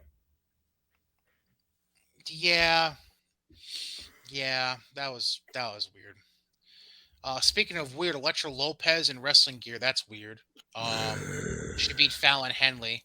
Or should I say Elektra Lopez's boobs beat Fallon Henley? I don't know. Now we have Braun Breaker beat Bobby Roode, but it was great to hear Glorious one more time, I'll say. That was nice. It was nice. Then you bring in A-Kid and you just have him lose right out to Grayson Waller. Yep. Clean. You could that stupid fucking dive through the ropes into a stunner. Okay, so like I love Jay Lethal, but I used to think the Lethal Injection was the most contrived fucking finisher on the planet. Grayson Waller has surpassed that. Yes, absolutely. After A-Kid loses, Mello comes out and announces a last chance qualifier with the 3 losers from the 3 qualifying matches in a triple threat. So that's Grimes, A-Kid, and Strong. Oh, Roderick Strong. That's right. Which to me screams you should have just had A-Kid win and have Waller in the last chance. But fuck it, whatever. What do I fucking know? Because well, I don't. We gotta see. We got to see if Grimes wins this or not. Well, I think the idea was to have Grimes in it to begin with, but I don't know. Why wouldn't you give? Oh, it's a weird position because I feel like they've been trying to push Grayson Waller for a few months, but at the same time, you just brought in a kid who anybody who's been watching NXT UK knows is a stud, and you're just hanging him out to dry right away. Like that, I don't fucking know. I don't know anything anymore. And the Creed brothers beat Grizzled Young Veterans. Followed by a clip of two dudes destroying the Diamond Mine gym. Apparently, Yep. I don't fucking know. I don't know. My God guess knows is that there's going to be such a fucking disappointment when we find out whoever the fuck it is. Like, storyline wise, it would make sense if it was Eichner and Bartel. But they were there. They were out there when it happened. So, right. Like, so that totally fucks with the plus, whole like, concept. The whole gimmick doesn't work because Diamond Mine are all fucking heels. So stop trying to get sympathy for the fucking Green Brothers. Then you had Gunther beat Duke Hudson. Which was smart because God, I worry every time they put him in there, put Gunther in there with someone. Like, are they gonna fuck this up? Right. And Imperium was ringside for that. Then after the match, I can't remember what Gunther was talking about, but it led to him calling out LA Knight, and then LA Knight comes out because they had a promo in the back the week before. Oh, right. And then Gunther basically was talking about how LA Knight talks his way into title matches but can never win them and some shit. Then Knight's like, fuck this, and tries to take on Imperium 3-on-1. MSK comes out to even the odds and whatever. Then we close the show with, and this I know you're fucking steaming about. So Kaylee Ray and Io Shirai win the Women's Dusty Cup over Wendy Chu and Dakota Kai. Now, anybody who knows anything about the Dusty Cup knows it's a tag team tournament, which means if you win said tournament, you get a tag team title shot. But not this time. Because after the match, Toxic Attraction gets in the ring to basically shit on the Io Shirai Kaylee Ray party. To which Kaylee Ray and Io Shirai said, gotcha, bitch. And have decided to, as they put it, cash in their Dusty Cup victory, not for a tag title shot, but to give themselves a shot at the NXT Women's Championship by turning the Mandy Rose Cora Jade singles match at Stand Deliver into a fatal four-way with those two involved. Which means you did two things. A, you bastardized the women's version of the Dusty Cup, and B, now you have zero booking tag whatsoever set up for your women's tag team title belts. Right. Huh? Because reasons. Because, and I get, this is why. Because what have I been saying about the crowd? Well, they're going to shit on Mandy. We know that. They're going to, if it was just Mandy versus Cora Jade, well, there would be garbage being thrown in that ring. But there's other ways to fuck it, dude. I know this. The smart way would be to not book that fucking match to begin with. But Bruce Pritchard's a fucking idiot. So they just went, okay, we'll throw a Band-Aid on this and we'll put two competent workers in there to try to cover up how bad this match would be otherwise. So this means Stand and Deliver has 6 matches now. We'll get back to that in a moment. I'm pretty sure there will be a 7th that gets added on to tomorrow night. I'm pretty sure they'll throw in I'm not sure if it's going to be a mixed. It's going to be a mixed tag match, but I'm not sure if it's going to be Persia and Duke against Dexter and Indy, or if it's going to be Briggs, Jensen, and Henley against Legato. Intriguing. True, because they do have 2 stories to go with there if they want. Whichever one gets announced for TakeOver, the other one's going to happen on NXT. TV tomorrow night. Yeah. So quick. SmackDown, we had Shin beat, I think that was Jey Uso he faced, correct? Yeah. Yeah, okay. I don't know why I had them confused. Probably because I fast forwarded through the intros. I don't fucking yeah. know. But Shin beats Jey Uso. Then we had Xavier Woods return, King Woods, and he defeats Ridge Holland. Which there was something I saw today about that. Like it was a last minute change. Why do they keep letting him in the ring? By the way, Peacock is going to air a documentary about the Royal Rumble this Friday. Just so Interesting. You know. Here it is. Late change to SmackDown match about Xavier Woods. Okay. So Woods wasn't originally booked in the match. The original plan was Kofi against Ridge, with Woods at ringside. And then they just decided to make the change. And now the current plan, apparently, and it hasn't been announced yet.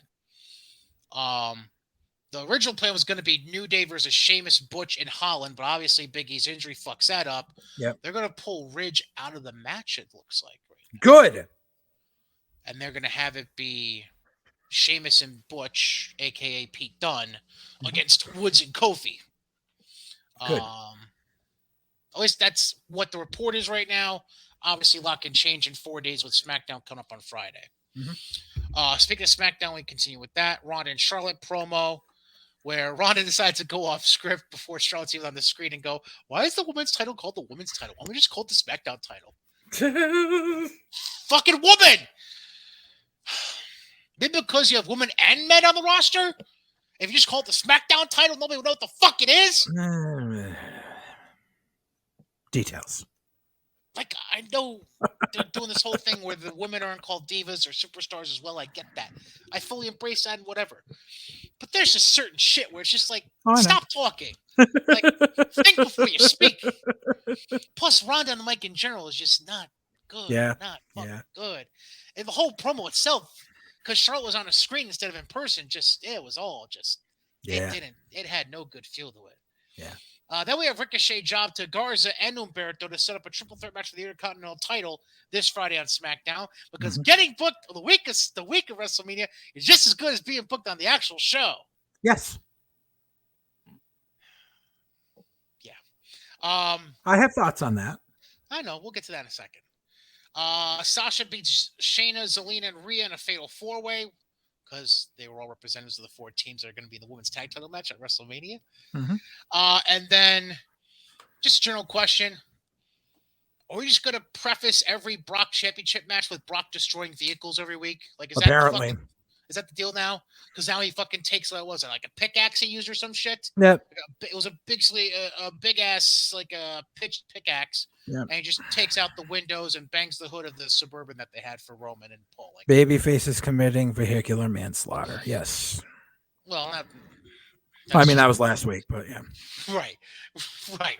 And then, oh, by the way, now we're going to have him get on top of the commentary table with a steel chair in his hand with 8 indie cops standing in front of him, and he's going to do a fucking Street Fighter 3 kick off the commentary table into one of them, and then lay the rest of them out with a steel chair.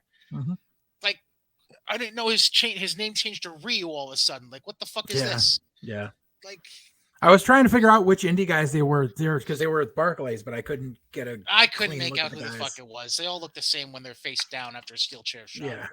Yeah. Just is what it is. Sorry. All right. So we covered what Raw is tonight. Let's get to see what NXT is about this week.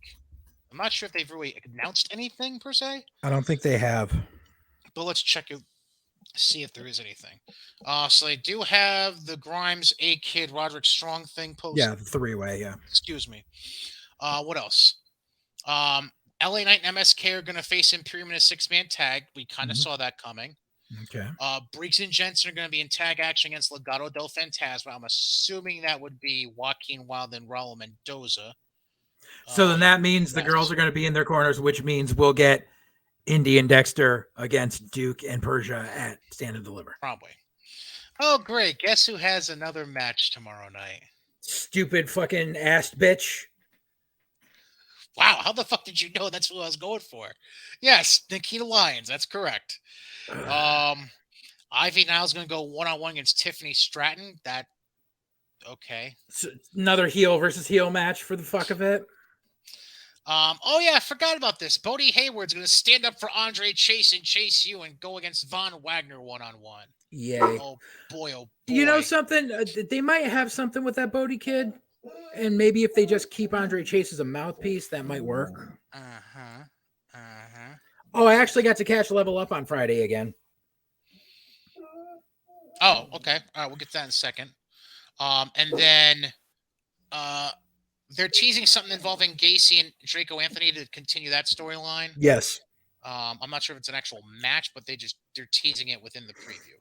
Yeah. It doesn't say anything about a specific match per se, but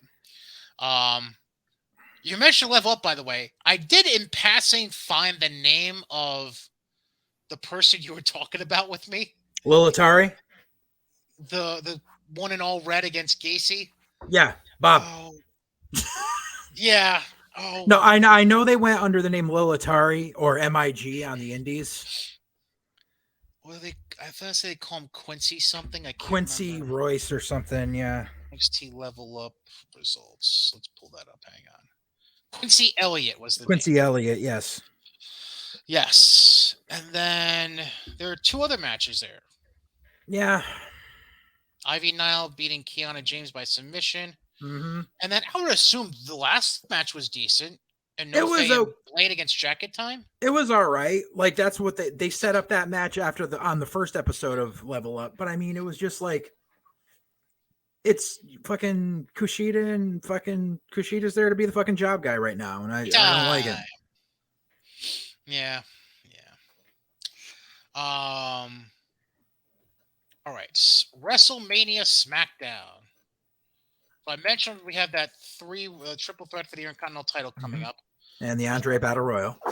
Right. And they're also going to put the Andre Giant Memorial Battle Royal on SmackDown.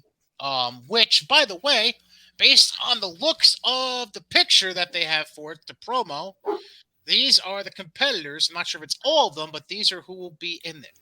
Yeah, there's like a graphic with like 15 or 16 people in it. I'm pretty sure there's going to be more than that. So Viking Raiders. Mm-hmm. Oh, who is this dude? Oh God. Not Veer Mahan, the other guy that was Shanky. Shanky, thank you. Yeah. Bobby Roode, Reggie, R-Truth, Damian Priest, Akira Tozawa, Aziz Cruz, Finn Balor, Cedric Alexander, Finn Balor, Shelton Benjamin, Jinder Mahal, Madcap Moss. Is this Gulak? Yeah, that's Gulak. Yep. And who is this other? Oh, is that Mansoor? Yeah. Oh God Almighty! I knew the kid. I couldn't remember his name for a second. Jesus fuck! But you want to hear something funny, by the way? What? So I'm scrolling through the WWE the SmackDown page on WWE.com. Mm-hmm. There's an ad on the right hand side of the web page that scrolls as you scroll. Mm-hmm. And guess who's in the ad? Stupid ass bitch. New Japan. Oh, fucking. Hiroshi Tanahashi. Oh, yeah. Yeah, I don't know if I really did the thing very well, but yeah, that just threw me off. I was like, why the fuck is Hiroshi Tanahashi on WWE.com? That's weird. All right, so. And supposedly, and I don't see how, apparently they're going to announce tonight Omos versus Trashley for Mania. Yeah. Like, what is Trashley like? Just is he gonna like go through the motions enough and then get surgery the day after Mania or what? Like, I don't fucking know. So to follow up, because we basically have transitioned into it already. WrestleMania week. So we basically have gone through what we know for WrestleMania SmackDown, I think is what they're calling it. Yeah. Because they're calling tonight WrestleMania Raw, so I'm assuming WrestleMania SmackDown. Yep. Stand Delivery Saturday. So before we get to that, Friday night after SmackDown is Hall of Fame. Yep. Which we know Vader, we know Taker. They announced someone else today. Oh, I know. I'm getting to that. Vader, Taker. Who the hell else did they announce before that? Sharmell. Right. No wonder I couldn't remember. Sharmell. Then they announced last week Shad Gaspard, and rightfully so, is posthumously being given the Warrior Award. Mm-hmm. And then just announced today before we went to air recording, the rumor that we had addressed a few weeks ago came true. The Steiner brothers are going into the Hall of Fame this year.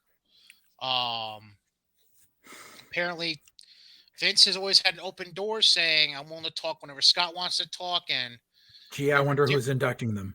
Whatever differences they had have been hashed out. You don't think they're really going to have Braun get on the microphone for that, or please no. Yeah. No. I'm trying to think of who would if not him. Because their WWE career was suspect at best, so you can't even think. It would have to be somebody from the NWA if it's not Braun, right? Right. It had to be somebody from, or WCW, whatever the fuck you want to call it. Yeah. Fuck me. The less I hear Braun's voice, the better for me. I agree. Better for my health. Better for my heart.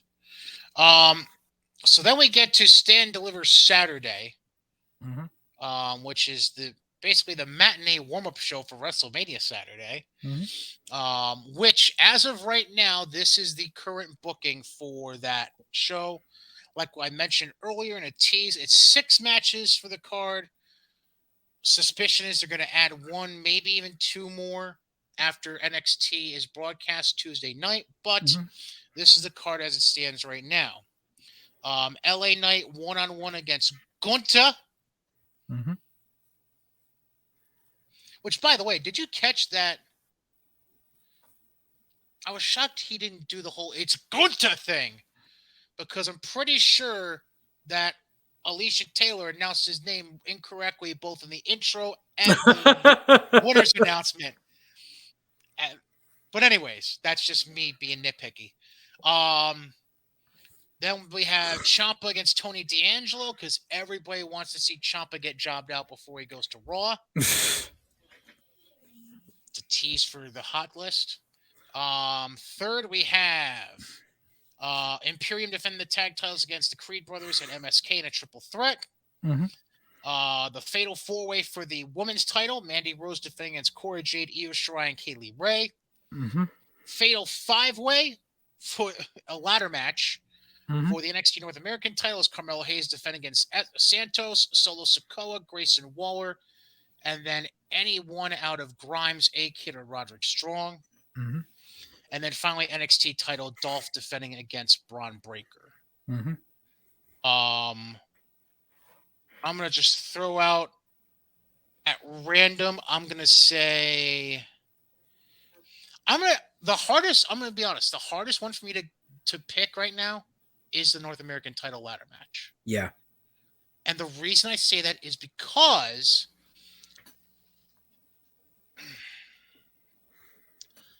there's a very small portion of me that thinks you could potentially see 1 or 2 people come out of that match and show up on main TV next week. Yes. So I can't even tell you right now who's going to win that match. I have no fucking clue. Like, and the thing is, I could even see Mello being one of those guys if they took the belt off him. I don't think it will be, but it wouldn't completely shock me either. I think Mello is going to stick around NXT until the draft at the end of the year. That would make more sense. Get more seasoning. I would agree. Especially if they do start going on tour around Florida again, like they've been supposedly saying they're going to do. Then that would, yes, absolutely. And that's Mello's going to shine because Mello knows how to work indie crowds. Correct. Ciampa D'Angelo, I hope Tommaso. I don't think they're gonna though. I think they're gonna have him eat shit on the way out. No. I agree. I don't want that to happen, but I don't know. I just have a weird feeling. The Fatal 4-Way. I just got a feeling Mandy's retaining. Because Bruce Pritchard. I don't see anything else at this point. The tag title match. One of those things where I want Imperium to win, but I think they're gonna be idiots and push the button on the Creed brothers because they're stupid, right? it's just a sickening feeling in my stomach, where I want Imperium, but I think the Creed brothers, um, LA Knight and Gunta, I couldn't fucking care less, honestly, but I'm assuming Gunta is gonna go over. Yeah. And then the NXT title match, I don't see. I know Braun is their baby, but I don't see them taking the belt off Dolph that quick. Yeah, they shouldn't. I would. I would. And the crowd's going to be pissed if it happens. Oh fucking Jesus! You're not kidding. I. I have to go. I have to go. LA Knight. I mean, not LA Knight. Dolph Ziggler there. Mm-hmm. Then we get to WrestleMania Night 1, Mm-hmm. which WrestleMania Saturday, as it is booked right now. This is not in specific order as to how the card's going to go. This is just how it's listed on WWE.com. Mm-hmm. Both women's title matches: Charlotte versus Ronda, Becky versus Bianca. Mm-hmm. I'm going to provide an opinion that I heard over the weekend, and I want your thoughts on it. Okay. There is a prevailing opinion out there by somebody I heard over the weekend that they think there is a distinct possibility they might use this match at WrestleMania Saturday as a means to get Bianca out of having the braid. To the point where they might have Becky cut the braid off during or after the match. I think they'll hold that off till the next pay-per-view. But it is an interesting thought. Yeah. And I could see it because, like, it kind of lends itself to, and I'm not, you might say this is kind of comparing apples and oranges, but it kind of lends itself to the Bayley makeover. Yeah. Where she had a specific look, and obviously she had the fucking wavy car salesman things going on. And then all of a sudden she came out with a short haircut, dyed her hair, and cut up the fucking inflatable dudes, and she was completely different. Yeah. I think it's kind of the same idea. Yeah. And I wouldn't be completely against it. I think it would be nice for what's it called? I think Bruce would call it a fresh painted coat. It's actually a fresh coat of paint. Yeah. So I wouldn't be, especially if they're going to turn the profits, it'd be good timing to have her turn as well, I think, if they're going that direction. Yeah. So I could see it. Right. Along with those two title matches, obviously the KO show with Stone Cold, Edge against AJ, the Mysterios against Miz and Logan Paul, Drew versus Corbin, and then the SmackDown Tag Title match, the Usos against Nakamura and Boogs. Do you expect anything crazy or a certain result? Like, if you were to put your money on a certain result coming out of any of those matches, what were you putting your money on? Pretty much just status quo. Pretty sure. I think Charlotte might retain. I don't think that Ronda's going to go over. I think the only real 50-50 match here is Edge and AJ. Yeah. And I could see them going either way with that. Yeah. You go AJ for the revenge, you go Edge for the continuation and for the fact it's Edge. Right. So I could see it going either way there. I don't think you're going to have Miz and Logan Paul lose to the fucking Mysterios. Nope. Celebrities don't job a Mania. You're not going to have Drew lose to fucking Corbin. I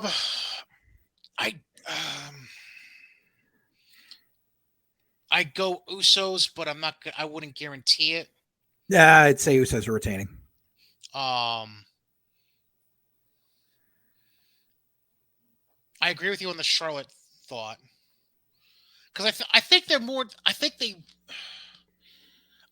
more want Ronda and Becky than they want Ronda and Charlotte. It's just Ronda and Charlotte kind of fell together better, especially with what happened during the Rumble match itself. Right. It fell together better. Yeah. So that's that. The second night of Mania, WrestleMania Sunday, only has 4 matches as of. Oh, it's gonna be 5 matches as of right now.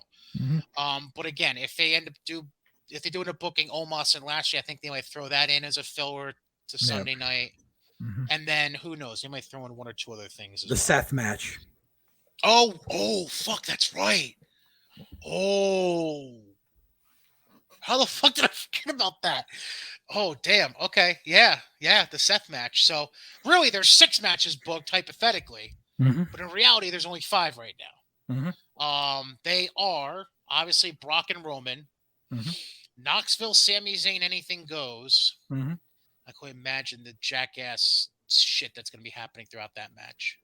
I Literally, wouldn't be jackass surprised if the shit. 24/7 title got thrown into that somehow during that whole segment. Ooh, where do you put Dana Brooke in the midst of that? Interesting. Unless you have something backstage with Dana Brooke before, and then Right. uh, uh, the big brain on the Booker man. Um, RK Bro defending the Raw tag titles in the triple threat against the Profits and Alpha Academy. The clusterfuck women's fatal 4-way for the tag titles with Zelina and Carmella defending, and Sasha, Naomi, Rhea and Liv, and Natalia and Shayna. Call it the fucking heart attack. And then McAfee versus that. There's potential there to steal the show. Yes, I If agree. it doesn't end up being Seth and Cody, which I know you aren't very keen on that being a big profitable match anyways, barring that stealing the headlines from Roman and Brock, I think McAfee Theory could Oh yeah, definitely fucking do it. definitely. Um, and by the way, during that interview I mentioned about Triple H earlier in the show, he had nothing but glowing things to say about Pat McAfee when that was brought up towards the end of his interview. Right. So, I mean, because we know Theory's a freak, Mm-hmm. and we saw what McAfee did with Adam Cole. Mm-hmm. Now put him in the ring with Theory. Yeah. Forget about it. Let's see. All right. So that puts a bow on that. So let's get into the hot list. Yeah, it's back. First time in a while, but it's back. Basically. I do want to say one thing before we hit the hot list. Oh yes, please go ahead. My prediction for Sunday is RK Bro drop the tag titles and Riddle turns heel. You think Riddle turns heel? Yes. That would be a swerve for sure. Because the obvious option there, everyone would say Randy. Right. That would be intriguing. If it doesn't happen on Mania, it's going to happen the next night. After, yeah. So the hot list, basically we take a topic, make a top 5 list out of it. Hi, Titus. This episode, we are doing a hot list based on the topic of top 5 NXT talents that should debut on the main roster after Mania. Now, I'm going to go ahead and go out on a I'm going to set a guideline on this one. Tag teams will count as one spot on the list because they're tag teams, for God's sake. It's very rare you see them separate from each other. So tag teams will go as one on the list, one spot on the list, I should say. Again, like I mentioned, I have a variety, but I think the list I've whittled down to is pretty solid, pretty accurate. So, if you want, Mr. Alexander, I will lend you the floor to begin with number 5 on your list. Okay, so my number 5, it's a tie because it all depends on what happens on Sunday or what happens on Saturday. Depending on the results of Stand and Deliver, my number 5 is either going to be Cameron Grimes or Io Shirai. Oh, okay. That's not. I expected the first, not the second, so much. Okay. What's your reasoning behind Io? And where do you think Io would go? So, Io, it's just time. It's she's been down there long enough. Like, she's another person that's been there since Full Sail. She's obviously honed enough to the WWE style where nothing else is going to change. And I think if you bring her up, I think you put her wherever Asuka isn't. Because I'm pretty sure Asuka will come back night after Mania. Wherever Asuka goes, put Io on the opposite show. Okay. We're actually in agreement. I had Io Shirai just outside my top five, but I totally understand where you're coming from. Hmm. But I was in complete agreement on your number five. I had Cameron Grimes in that same spot too. Yeah. Um, I just think it's kind of the same thing you just said about Io. Actually, like Trevor got I called him Trevor. Holy shit. Well, it's Uh, true. it's one and the same. Grimes, he there was a style that worked for him when he was doing stuff at on the Indies and at PWG and all that. He transferred it over to when he was working at Impact, and working. I think he was it with Hart? No, it was with Helms. I think Shane Helms Hmm. was there at the time. Hmm. And they did their whole program, and then he's just found a way to mix the styles of what they look for in WWE as far as using the cameras properly and all that, and then his own wrestling style. I think Cam's done a real good job with them. I agree with you on Grimes. Grimes is a solid number five, if you ask me. Hmm. All right, number four, good sir. All right, number 4. Santos Escobar. Not Legado, just Santos. Okay, which is interesting because I could see them going both ways. Because I am of the opinion, just like I assume you are, Santos can stand alone if he wants to. Hmm. But I think they have. I almost feel like it's at a point where they've almost kind of, what's the phrase I'm looking for? They've cornered him into a certain position with Legato. Hmm. So it almost feels like if one goes, they all go at this point, Right, but which at the sucks same for time, Santos. like Wild and Mendoza really don't have a lot of charisma outside of that stable, and I know. fucking Carmen San Diego is nowhere near ready to go to the main roster. So keep the three of them together down in fucking NXT. Unless you're keeping Electra specifically as a valet, then okay. Mm. Um, Number four, I have a feeling you have these guys higher on your list, but I'm gonna put them at number four. I'm gonna go with Grizzly Young Veterans. They just Oh there's yeah, that's who I there's nothing forgot. they like watching them lose to the Creed brothers just remind me so much more of what the fuck are we doing with these guys at this Exactly. point. Yes, I highly agree with that. Yeah. Like they're at a point where you've run out of credible ways to match them with people, and they're they're too good in the ring and on the mic to not use them in a better spotlight at this point. Right. So Exactly. GYV to me, I had to put them in my list. I got them at number four. They completely slipped my mind, but yes, I will highly agree with that. All right. Go ahead to number three. MSK. Okay. Yeah. I mean, it's just, and that's why I Pretty didn't bring them up. self-explanatory. Yeah, it's the reason why I didn't bring them up into greater detail when I mentioned them being in the stand deliver tag title match. I just think I have them at number two personally. Um, but I mean, now we're just nitpicking at that point. Right. But yeah, I mean, for the obvious reasons. I mean, they obviously have the talent. Right. The only thing that's gonna be interesting is to see how much stick work they're given, Yeah. and and or or do they follow up on the Matt Riddle stuff and put them? If you're gonna separate Riddle and Orton, do you pair them with Riddle potentially? It's a possibility. Um, which I know kind of fucks up with your prediction of Riddle turning heel instead of Orton, but True. still, I mean, it's just, do they want to go back to that? Is the question mark? That's the only Right. thing that you really have to figure out at that point going forward when you bring up MSK. Right. Um, well, I just revealed my number two, so why don't you go ahead and do your number two, and I'll go back to number three. My number 2, LA Knight. He was an honorable mention for me. I definitely thought about him. Um, Again, And I'm another not the guy. biggest I'm not the biggest LA Knight fan, but you know something? He's done all he's gonna do in NXT. Yep, it's kind of like the GYV thing where you know what they do, you know what he does. Like, there's only so much shit you could have him meet at this point before you finally go, okay, now you can go up. Right? So yeah. My number three, I'm not sure you're going to agree with because I have a feeling we both have the same number one.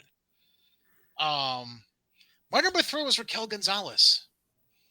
I just feel like I'm not necessarily thinking she's the best women's roster option, but it's just one of those things where, kind of like what I was just saying about what we've said about MSK and GYV in LA. Like they're just there's nothing more for her at this point. Like you've Mm-hmm. had her in the women's title picture for so long, Mm-hmm. and the other thing that factored me into making this choice, by the way, Mm-hmm. notice how she's basically been like a ghost Yep. for a month or so, Yep. ever since her and Cora lost that triple threat match to Mandy. Yep. Which was what? That was Valentine's Day, the Valentine's Day show, wasn't it? Yeah. So she's been a ghost for 6 weeks, Mm-hmm. essentially. Yep. Or no, she's been a ghost for about For like a 3 or month. 4 weeks. Yeah, because they were in the Dusty tournament together. Right. But yeah, she's been non-existent. She's been doing nothing but going to concerts with Braun Strowman. So, Mm-hmm. uh, yeah, I think like that almost to me is a dead giveaway that she's getting moved up. But yeah, so Raquel was my number 3. What's your number 1, sir? Raquel. Oh shit! That at all who I thought your number 1 was going to be. My number 1 is the blatantly obvious one that everybody's basically calling on for the Raw after Mania. Come on, Tommaso Ciampa. Tommaso's already going, dude. That was already a foregone conclusion. Have they really actually said that it's done? He already signed a main roster contract. Oh, fuck me. All right, then. Mm-hmm. But I'd probably add Io Shirai to the list and bump up everybody else 1 at that point. Yeah. So that would put me at MSK 1, Raquel 2, GYV 3, Grimes 4, Io Shirai 5. There you go. Yeah. That works. There, Mm-hmm. done. LA Knight, close. Santos, close. But yeah. All right. Finally, we get to wrap up the show with something that I love. I love when you get on your soapbox about certain things. Now, this one, and this goes all the way back to when we were talking about AEW about an hour ago. Mm-hmm. At least the connection will finally be made. So JJ, why don't you go ahead and get to talking about what you wanted to bring up today? Okay, so this has to do with t-shirts, merch in general for a wrestler. And it got to me when I saw the whole thing with the 1 hour tees and all that shit. And also I've been noticing some things on social media lately. I've noticed that some workers have been advertising their merch from a different site than Pro Wrestling Tees. A lot of I've seen a lot of guys start switching over to What a Maneuver. And they're like, oh, this is great because they do a design for $25 and then you get $8 from every shirt and yada, yada, yada. And that seems like a good deal. But here's my issue. So yeah, you've got a Pro Wrestling Tees store. That's great. That's all well and good. I guess this just comes from me being of the old school mentality. All of my merch that I've ever marketed, I have physical copies of. I still got a couple of boxes of shirts in my guest room right now. It gets, how do I put this? It goes under the whole thing of it takes money to make money. You have to invest in yourself, and sometimes that means monetarily. Because here's the thing: you can have 5 different fucking shirts on Pro Wrestling Tees or What a Maneuver or whatever, and that's all well and good. What happens when you're working a show and someone wants to buy one of your shirts? Well, you go here. Here's a QR code. You'll get your shirt in maybe fucking 7 to 10 business days. You don't know the feel of the shirt. You don't know the quality of the shirt. You don't know if the size is going to match up correctly. None of that. Like, the whole point of having merch is to physically have the merch. I'd feel ripped off if I went to a fucking concert and I saw a concert tee that I wanted and they would go, yeah, scan this QR code, pay for this plus shipping, and you'll get it in a couple of weeks. No, I want it right then and there. Like, it's an attachment to that moment. Mm-hmm. You know, when I go to a fucking con, And there's places that have fucking a whole bunch of t-shirts there like that. I buy the t-shirt there. I don't wait to get home and then order it online. Like, no, that's not how this works. At anything, any major event you go to, if you want merchandise, you want it there and then in your hand. And also, like, the other thing is a lot of these sites charge an exorbitant amount for the merch that you want. Like, yes, so when I order shirts, I have to order them. There's a minimum amount of orders, so I kind of have to order in bulk. But at the same time, I can sell the shirts relatively inexpensive. I believe I was selling my shirts for $10 a piece. And I was still making a good profit on them based on what I ordered, how many I ordered, yada, yada, yada. Whereas if you get these shirts off of these sites, they run anywhere from $23 to $30. And they're not that great of a quality. Like, my shirts still hold up. I'm just saying. And they don't cost that much. It's just a matter of being able to invest in. And that this is just it. It goes under anybody who's starting a business. So, that they say that a lot of like sole proprietorships and entrepreneurs, 50% fail within their first 2 years. And especially nowadays, it's because a lot of businesses open up without having any business knowledge, without having picked up a single book on anything regarding going into business. And going back, it takes money to make money. You can't very well just open up shop somewhere and nickel and dime your way through stuff, order the minimum amount of stuff, then run out. And then, because you only ordered 3 items for your shelf, or you can't open a bakery and then not have anything on the shelf because you didn't want to buy the fucking flour, the eggs, the milk, all that stuff to make whatever you need to make. Like, you need to invest in order to make profit. And there's a lot of workers that talk about, like, a lot of workers debate with promoters on how much they want to get a payday for in certain places. And it's like, yeah, something, maybe if you had physical merch there, it would make up for the money that you think you're getting shortchanged by the promoter. And this isn't my way of saying this is a way for promoters to pay talent less. I'm just saying it's a give and take. And maybe if you were to budge on it and then the promoter brings you in and you have merch to sell, oh, look, so you only got say hypothetical numbers, say you only got a $50 payday, but you sold 5 to 10 shirts. That's an extra $100 in your pocket at the end of the day. That's better than saying, here, go to this website and I'm going to get $2 off of this shirt in a month.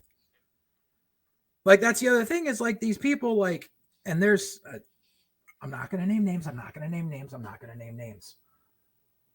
There's a certain local t-shirt producer who is I'll do your designs and I'll sell your shit off of my site. And then you'll get a percentage and I sell your shirts for $30 and you get a $2 to $3 cut off of every shirt. Fuck you. Like, go to someone, you can literally find a graphic designer on Fiverr to make an emblem for you based on what you want for $5. Then you can go to a site like I do and you can get it put on a shirt for $6 a shirt. Have 20 shirts made. It costs you $120. Sell them for 10. You make a $4 profit on every shirt sold. Like, it's not rocket science. Or sell them for 15. Sell them for 50. Go right ahead and make it. And, if you can get away with it, and then you've made your money back almost right away after you sold a handful of shirts. Like, it's not that fucking hard, but it goes back to workers being lazy. That's really is motherfuckers being lazy. Yeah. I got off at you hit the nail on the head. Like, the most important thing I think you mentioned was the moment, the attachment moment. Exactly. Having it in hand is definitely it's definitely a game changer when you have it there. Obviously, Right. yeah, yeah. JJ, you knocked it out of the park again. I love it. Sweet. That being said, that wraps things up. Real quick, do want to mention next episode 44, gonna be a two-parter. A two-parter. Yeah. Why? Because WrestleMania is 2 nights. Good. Fuck it all. Two-parter. Yeah. So yeah, that does it for episode 43 of White Heat, presented by Godzilla Media, sponsored by our good friends over at Mohawk Honda and Johnstone Supply. Gonna be a long weekend, but we're gonna love the long weekend.